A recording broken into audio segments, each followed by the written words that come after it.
30 साल की कड़ी मेहनत के बाद आखिरकार तैयार हुआ ब्रह्मास्त्र। भारत के EMRG को जिसने भी देखा फटी रह गई उसकी आंखें। 2000 मीटर प्रति सेकंड की रफ्तार से दुश्मनों पर बरसेगी मौत। तो खबर ये आई है कि इंडियन नेवी ने अपने फ्यूचर वॉरशिप्स यानी अब जो उसके बेड़े के लिए जंगी जहाज बनेंगे उनमें इलेक्ट्रोमैग्नेटिक रेल गन लगाने की योजना जो है उस पर काम चल रहा है। भारत में तैयार हो रहे रेल गन में गोला दागने के लिए बारूद नहीं बल्कि इलेक्ट्रोमैग्नेटिक फील्ड का इस्तेमाल किया जाएगा। सिर्फ 15 अरब डॉलर। अब आप देखें at the end of the day इतनी बड़ी फौज का मुकाबला करना, इतनी बड़ी military power, naval capability, air force, artificial intelligence, nuclear weapons, intercontinental ballistic missiles, क्या क्या नहीं है भारत के पास। बात कर चुका हूं कि हम जैसे लोग हैं, almost similar culture, similar background, हो सकता है उनका बेसिक IQ लेवल भी हमारे बराबर हो, लेकिन आज हम कहां हैं और वो कहां हैं। उनकी अचीवमेंट देख के खुशी होती है, लेकिन ये देख के अफसोस होता है कि हम कहां पर हैं। अब देखिए ये एक बहुत बड़ा फिगर है कि भारत अपना जो 65% 65% जो डिफेंस इक्विपमेंट है वो अपने घर के अंदर बना रहा है। उसको कोई मसला ही नहीं। उसको मुझे बताएं जो कंट्री ऐसा उसको क्या मसला हो। इंडिया का सारी बात है, मुख्तलिफ किस्म के मॉडल्स हैं। एक मॉडल तो ये है कि वो कहते हैं जनाब हम बहुत कुछ घर में बनाते हैं, और दूसरा उनको बहुत सारी चीजें जब चाहिए होती हैं तो वो दुनिया से भी खरीद लेते हैं। असल में सिस्टम मतलब जितने पावरफुल करंट की सप्लाई होगी उतना ही पावरफुल मैग्नेट। कई लेवल पर टेस्टिंग भी जारी है, मतलब ऐसा नहीं कि काम नहीं हो रहा है, टेस्टिंग चल रही है। इसके बारे में भी आपको बताऊंगा, लेकिन पहले ये बताता हूं कि इलेक्ट्रोमैग्नेटिक रेल गन आखिर है क्या और ये किस तरह का हथियार है।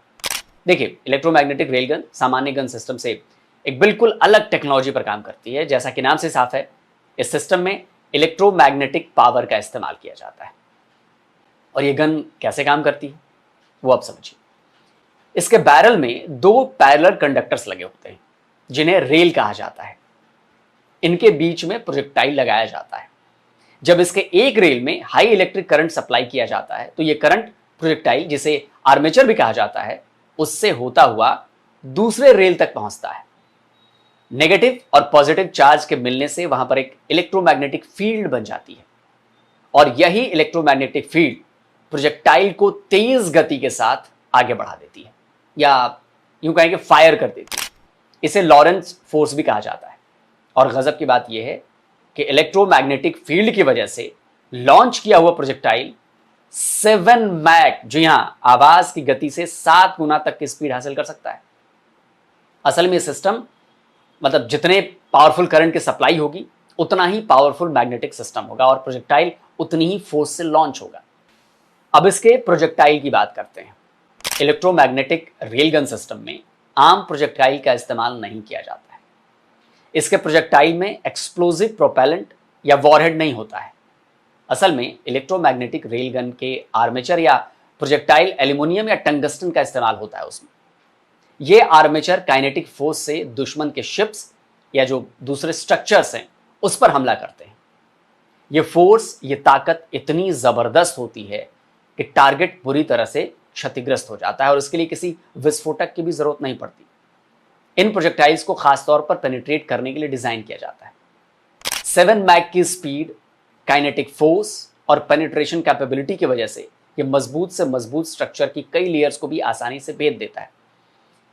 इस गन का इस्तेमाल नेवल शिप्स के खिलाफ तो किया ही जा सकता है। इसके अलावा जो लैंड बेस्ड टारगेट्स हैं, इवन एयरक्राफ्ट्स, हेलीकॉप्टर्स, ड्रोन्स और यहां तक कि मिसाइल्स के खिलाफ भी इसका इस्तेमाल किया जा सकता है।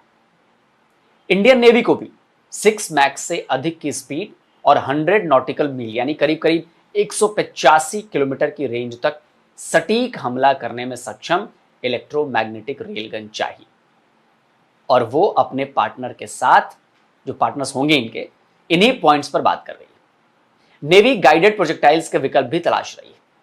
अब आपको बताता हूं कि भारत में ऐसी गन बन रही है या फिर अभी ये केवल प्लानिंग के लेवल पर ही। तो दोस्तों, अच्छी खबर यह है कि DRDO ये गन बना चुका है और अलग अलग लेवल पर इसकी टेस्टिंग की जा रही है। इसको और परखा जा रहा है, इसको और ज्यादा क्या कहें कि अच्छा बनाया जा रहा है। इसी साल फरवरी में हुए एरो इंडिया शो में DRDO ने अपने कॉम्पैक्ट इलेक्ट्रोमैग्नेटिक रेलगन को डिस्प्ले किया था। देखिए, यह है DRDO का वो फ्यूचर वेपन डीआरडीओ ने इसका पूरा मॉडल भी एरो इंडिया शो में दिखाया था और ये डीआरडीओ की इलेक्ट्रोमैग्नेटिक रेलगन की टेस्टिंग का वीडियो है। डीआरडीओ ने इलेक्ट्रोमैग्नेटिक रेलगन पर 2022 में एक बुलेटिन भी निकाला था।